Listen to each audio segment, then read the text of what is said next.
Hey guys, part two of my rambling. If you're see me in the same shirt, same light, this is the part two video. I was rambling for like 11 minutes. It takes forever to upload these videos. I was talking about employees and workman's comp and stuff like that. I see a lot of people like they hired family, and that's good. But I'm telling you, I'll tell you the same thing that anybody else is going to tell you. Don't work with family. Because as you start to grow, nobody will treat your customers the way you do, and it's flat out how it is. If you do work with family, you work with them on a contract basis, is what I would say. You know, I would use them as backups, and if I'm going on vacation, like I hear a lot of people say, well, I'm going on vacation, I gave all my customers a notice, you know, that I'm gonna be gone for a week, that I'm not scooping their yards. You're their scooper. What are you doing? So you're going to come back in 2 weeks when all these customers said, oh, we'll do it for you. And you're scooping 2 weeks worth of dog poop for one price. I get it, you want to go on vacation. But there's got to be a family member or somebody you can say, hey, look, I'll give you all the revenue for the week to go cover these yards. You take them out for a day or so, show them the ropes, get them set up, and let them run it. And have your earpiece in you. This is always on me. I was in Gulf Shores last week. You know what was in my ear all week long? That. You know what was in my backpack in the car everywhere we went? My iPad. You know what was set up as soon as you ask my wife or my daughter, every time we go on a vacation, what's the first thing I do? And they will tell you, you walk straight to the table, open up your laptop, connect to the Wi-Fi, and get set up for work. No lie. I'm almost 7 years doing this. I have an office manager in there. She runs the majority of the show. But the scheduling is me. Scheduling and pay is me. That's just, I'd like to show her, like, she kind of knows scheduling, but it's a lot of stops. You know, we're averaging, you know, 200, 220, 225, 250 some days. You know, we're a lot of stops. And that, getting all that in your head and knowing what's where and who, really boils down to when scheduling is, I know, I watch. I mean, I watch this computer. Like, I'm throughout the day, I'm watching it. And it's, as I hire somebody new, we bring them in with like 15 stops. So we start them off light. And I try to put my scoopers where they kind of live, which, you know, we cover 12 counties. So, you know, it's all going to depend on kind of where you live. There's some areas we can run 5-6 stops an hour. There's some areas we can only run 2 stops an hour. They're just more country, and they're a little bit bigger of yards. And if I look like I'm sweating in here, after 10 p.m., our office building we rent from is on a boiler chiller, so they turn the air off. They turn it off at 10 and don't turn it back on until 6 or 7 in the morning. So I've got a fan up there, I got a short fan there, a short fan there, so they're all blowing on me. But yeah, going on vacations, you're their scooper. What's the odds? You know, what's the chance you go on vacation and they're like, well, you know, I just did it myself, I'm just going to keep doing it myself. Don't give them that opportunity. Find somebody to run it. Hire somebody part-time. You know, they may not do it as good as you, but if you've been doing that yard, and that yard's perceived, like, they trust you, they're going to trust you that 1 week. And if that guy comes in, if, you know, say your brother-in-law comes in, scoops it, and he misses a few piles, you know, if you make contact with customers and say, hey, look, I'm going to be, you know, on vacation for a week with my family. I've got, you know, my brother, you know, Joe coming over. He's going to take care of it. You know, and they go out there and they say a few piles. They're like, oh, well, he'll be back next week. Okay. You know, it is what it is. You know, 90% of customers in all industries, really, even when I did pest control, was about building rapport. If your customers trust you, they know your quality of work. You know, I've had a lot of customers that are like, yeah, you know, 5 years, no problem. And then we've noticed the last 4 scoops have just been really bad because we put somebody new out there. And we're like, why didn't you call us? They're like, well, we just figured, maybe they were new or because we'd never seen them before. And we were just trying to get, figuring they'll pick it up and get up to speed. I'm like, no, if they're missing stuff, they need to. I pay my guys hourly. I stopped paying commission. And this will be your other debate going around is hourly versus commission versus per stop. There's no wrong way. Okay? My scoopers make $23 an hour. No, take that back. It's 20.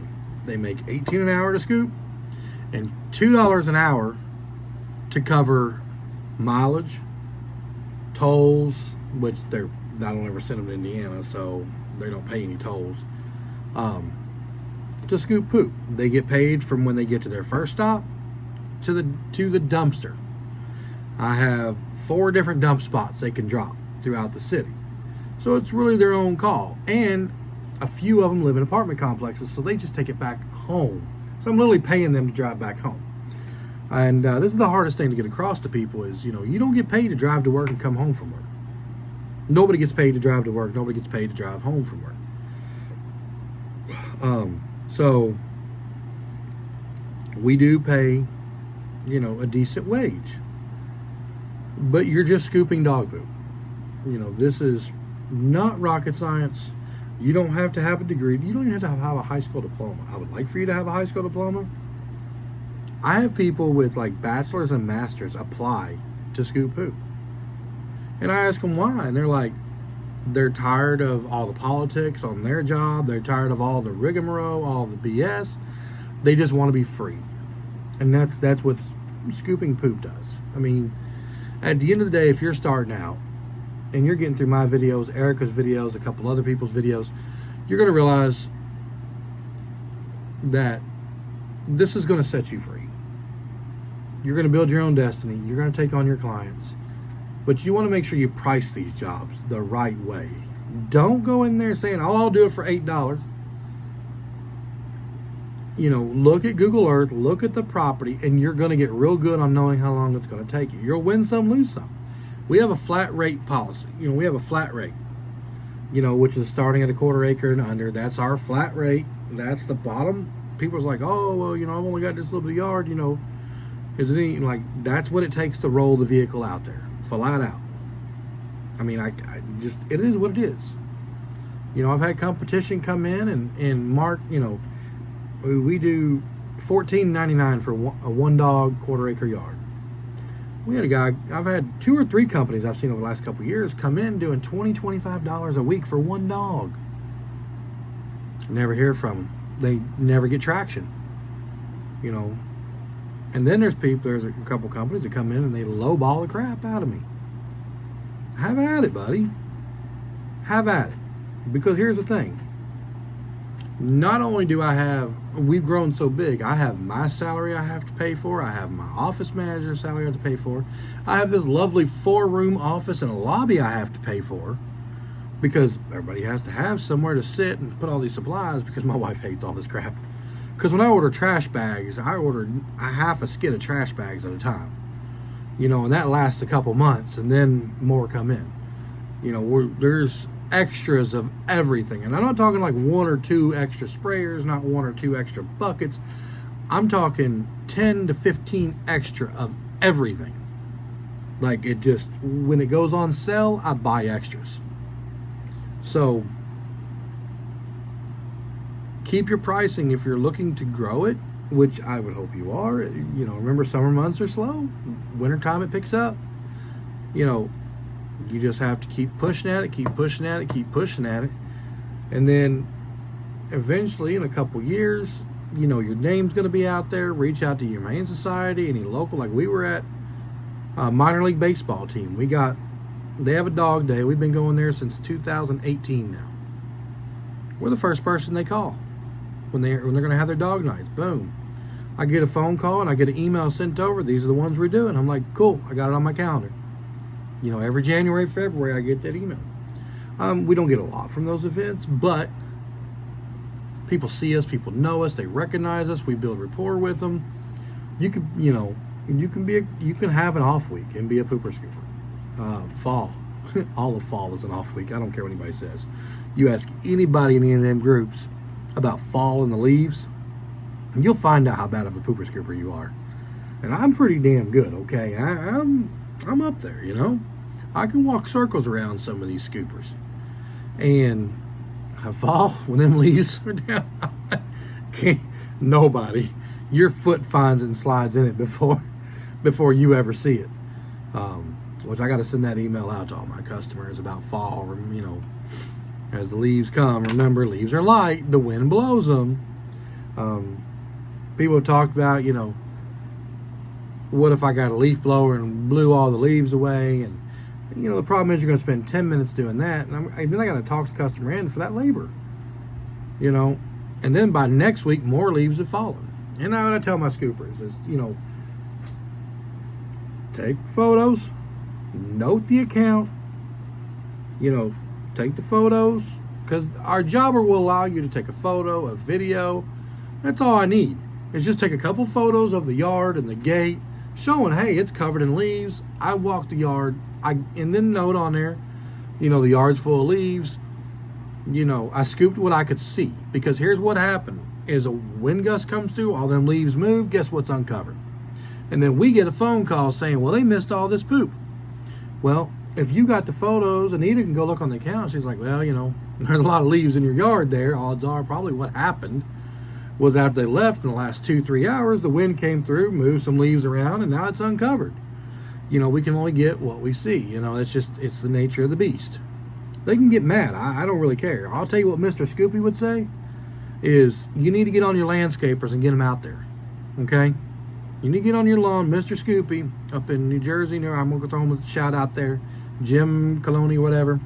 We've never personally spoke, but I know he will back his people up and say, you're landscapers. You need to get your mowing crew out there. Well, they're backed up for 3, 4, 5 weeks. Well, that's not our problem. We're coming every week. We come every week. That's that. You know, I've had people put us on hold during that season. Well, we tell them after 2 holds, you go back to a new start. We've had people call us. They're like, hey, the landscapers won't touch it without it being scooped. Well, we explained to them, we will get what we can see. But, you know, that's just, you know, people are calling us for one times, you know. We're like, we'll do the best we can. But we cannot guarantee 100% with leaves. So, get that in your service agreement.